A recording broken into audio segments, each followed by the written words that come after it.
citizens of America. Have you or a loved one been diagnosed with COVID-19? Have you asked yourself, is there a way to prevent this disease? Well, you're in luck because the FDA officially approved the Pfizer vaccine on August 23rd. But first, a little history on the COVID-19 vaccine. The first emergency use authorization of a COVID-19 vaccine was the Pfizer vaccine on December 11th, 2020. And just a week later, the FDA issued another EUA for the Moderna vaccine on December 18th.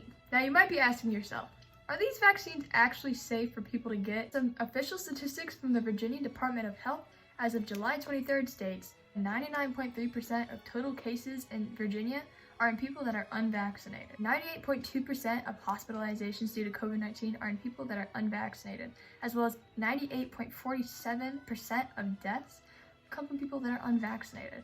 The numbers don't lie. And another question you all might be asking is, how did this vaccine come to be? That's where a woman called Henrietta Lacks comes into play. Her cells, called HeLa cells, were the first to survive and reproduce outside of the body in a test tube. Her cells were taken from her when she had cervical cancer in 1951. But unfortunately, these samples were taken without her knowing. As a Black woman, Henrietta was also treated differently than the white patients, which is another reason as to why her samples were probably taken without her consent. This led to the idea of informed consent, which means that the patient is completely aware of everything that's happening and they can agree to exactly what's happening.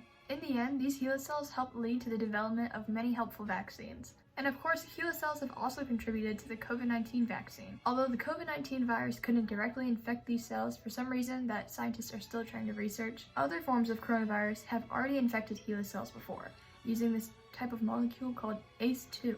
Scientists engineered the HeLa cells to contain these molecules so that different variants of the coronavirus could infect it by recognizing it and then bonding to it. And although HeLa cells didn't directly contribute to the COVID-19 vaccine, they did help with many other vaccines and to help us learn more about how the SARS variant of coronavirus infects other cells. If you get this vaccine, you help contribute to a healthier and safer America, and you get to join the 51.1% of total US citizens that are completely vaccinated. That's all from me. Now remember, cool kids, fight against COVIDs.